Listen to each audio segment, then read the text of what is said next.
Hello, hello, and welcome, welcome. You are on the mic with Studio Gurus, Helena and Michelle. We are so excited that you joined us today. Our goal here is to help businesses just like yours grow by offering our marketing tips and strategies via our interactive Facebook group.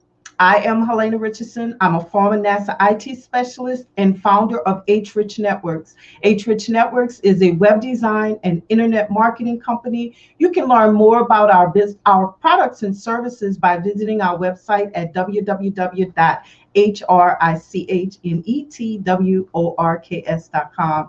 So, guys, I am so excited. Please meet Michelle. Michelle and I co-host here with Social Studio Gurus. Hi, Michelle. Hey, Helena, how are you? I'm wonderful. How are you today? Doing good. I had an issue finding the link to get in here. I'm in a different space, as you can see, and trying to get organized. But my name's Michelle. I own Triangle Social Media. There's my sideways sign over there, and I help people with their social media platforms. I do social media coaching, tune-ups. I have a social media coaching club. If you're interested, you need monthly workshops on different platforms and whatnot. We have one coming up on Facebook, optimizing your Facebook page. And we love to get together, Helena and I, and share marketing tips and strategies with business owners. So, and also have guests coming week to week and sharing their, all about their information, their business, and sharing some value. Right, Helena? Yes, Michelle, that's awesome. So, you know what? We have a special guest today. I'm so excited. Our special guest today is Sharon Elswick. Sharon and her husband Samuel are the guess what? They are the third owners of the Holladay House Bed and Breakfast. It's located in the historic Orange area of Virginia, Orange County rather of Virginia. As an entrepreneur and antique art keeper, she's very passionate about helping guests create memorable experiences. So I'm going to bring her in. But most recently, let me tell you this, Michelle. She has ventured out into the tech world. So I'm excited about that. She's working for a reservation software company and she supports fellow property owners in their drive to adopt the best tools to run their business. So, Michelle, meet Sharon. Sounds great. Hey, Sharon. Hi, everybody. How are you doing today? I'm doing great. It's doing a little snow here in Virginia and just enjoying it. Oh, wow. Yeah. Cool. It's cold and raining here in Raleigh, North Carolina. But I don't know. I heard there was going to be snow and it changes all the time. So, Sharon, tell us about you. I'm really excited to hear about your bed and breakfast. That sounds beautiful. Oh, thank you. Thank you. So my husband, Sam, and I had a wild idea and decided to exit the corporate world and make a career out of owning and operating a bed and breakfast. And that was we finally bought and realized our dream in 2006. So it's been some time. So we've weathered a few storms, economic-wise, and this one being the latest. So I feel like we're pretty seasoned. We've really been enjoying it.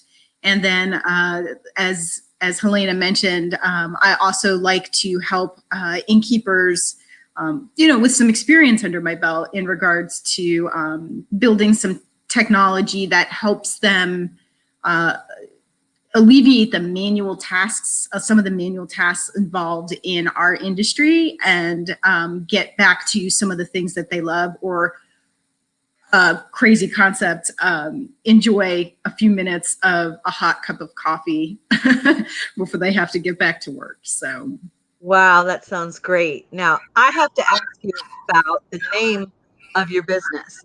How did you come up with Holladay? The way it's spelled and just all about that. Love to hear that story. Yeah, sure. So it's actually the building was standing since 1830, and the family that owned it the longest. So we're third generation in regards to bed and breakfast owners. But there have been about 6 families in total that have owned the house. And the family that owned it the longest was the Holladay family. And so it was an existing inn, and we purchased it with that name. And I love it because it does flow into some really fun marketing, especially in the holiday season. Yeah. So yeah, it's been fun really kind of taking advantage of that, but not so much that it's obnoxious. So You're on mute, Michelle. Sorry. Trying to be helpful. Oh, goodness. I need to change the battery in my smoke detector so it's chirping. If I could ask another question or two, would that be all right? I would love to know more, like, what brought you into, what made you decide to purchase this particular house? And, have you been in this area the whole time? Did you move from another place, or a little bit more of the backstory there? Yeah, sure. So I'm originally from New Jersey, and my husband's originally from the Texas and Tennessee area, but we both moved to Virginia with our families in high school, actually. And we've since lived all over the state. We met at James Madison University. So, keeping it Virginia.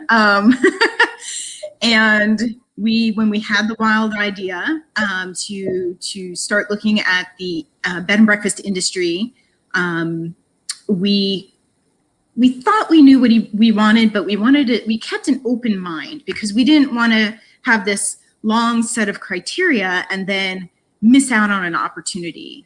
So honestly, when we first started our searches and our research, we were looking for a property with lots of acreage backing up to a national forest. And in the end, we ended up in a historic building on Main Street in a cute little town in the middle of Virginia. So that's awesome. Can you share us some photos of the place? Yeah, sure. There's a screen. Yep. Let me attempt to do so. Bear with me 1 second. Yeah, just feel free to talk through whatever the spaces are. We have a few minutes to be able to show and see the beautiful home and invite you to spend some time there. Sure, absolutely. All right. Helena, I've got the share up. Okay, so we can see it. You could just go ahead and tell us about your area here. This is the actual street that it's on, correct? Yes, it is. It's the actual street that it's on, and I'm on our website, so I'll just scroll up a little bit. Okay. You can see the front of the house here. It's on Main Street. Great historic home, and it did mesh with my interest in business and marketing and my husband's interest in he has his master's in archaeology, so this was right up his alley. And then we both love to travel, so we wanted to kind of, instead of travel, create a travel experience for folks. And we just have fallen in love with the area and really enjoy sharing that with our guests based on what their interests are. Like we are very careful about them coming in and us sharing the experience, things to do to match with the experience they're looking for. So we've got six rooms. 3 of them are suites. 2 of them have humongous whirlpool tubs in them. So can you click on those? Can you click on them so we can see them? Sure. Let's see. One is, as I scroll through, bear with me. That's okay. Go ahead. Yeah. All right. One is the whirlpool suite. So it's this huge bathroom experience. That's a 110-gallon tub right there with a 2-person shower. And this suite actually has 4 rooms to it. So that's one of ours. Really good little sitting area and suite. And the other is this whirlpool suite. And if you're picky about your whirlpool tubs, this one is an air jet and the other one is a water jet. Oh, the things you learn owning a business. There's so much you learn you never thought you needed to learn. But we loved it. We loved it as soon as possible. Thank you. So some great suites. And it's interesting. Not only do you learn things that you never thought you would learn, but I think it's interesting. We thought, all right, we need to understand all the basics and really, really knock it out of the ballpark in regards to running an inn. But it's interesting who comes through your door naturally in regards to, who you naturally attract. And, Right. and something that we've done in the inn, we in 2007, we really realized there was a need for elopements, actually. So we've been doing elopements, refining those packages, bringing in vendors in the area that are really, really good, and making something really special for folks who don't want to, cannot, don't have the finances, don't have the time to have a big blow up wedding. So we've married over 300 customers, brides and grooms, that is, and it's such an unexpected and great part of our business. But I think that's the neat part about owning a business is not only do you get to connect with vendors that make you happy and help make your customers happy, and really start creating that tight knit community in your region, but it's neat to be able to recognize a need and deliver it to your customers as well. Cool. That sounds so nice. I hope that I can come visit. I plan to make an effort for certain. We would love for you to put your links, your website, your social media in the thread of the video here in the group, Social Studio. And we invite you and, of course, everyone else to join the Facebook group. Visit us every Thursday at 5 p.m. We have different speakers coming in. Is there anything else you'd like to share before we go, Sharon? I would just say, after 15 years of owning a business, and this is something that Helena and I were talking about a little bit earlier on this week, it's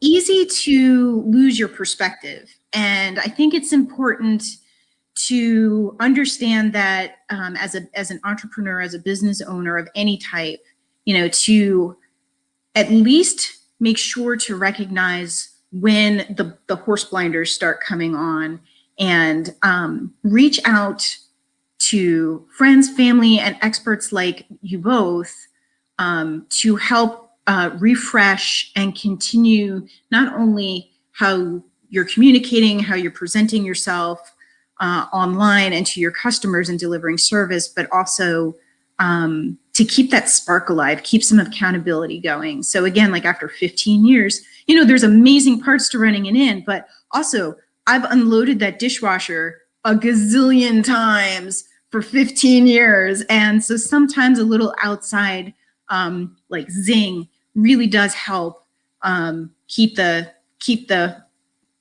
fires stoked and burning real nice and bright. So that would be my parting little tidbit is don't be shy. It doesn't indicate you're a poor business person or you're losing it or you've lost touch. It's part of your responsibility as a business owner to recognize that before it happens and take action. It's just part and parcel of owning something for that long. It's, a lot of folks talk about the beginning stages and, all that stuff. And I think actually the harder part is actually 10 plus years and what to do, because I don't think folks talk about that as much. So That's right. Very That's good right. advice. Yes. So, Sharon, if you would hold tight, we're going to close out our audience, and we'll see you in 1 second. Okay, just hold tight. Thank you all for watching. Thank you, guys. You have a good evening, and we'll see you next week, right, Michelle? What are our times? Every Next Thursday, 5 p.m., Social Studio. Take care, guys.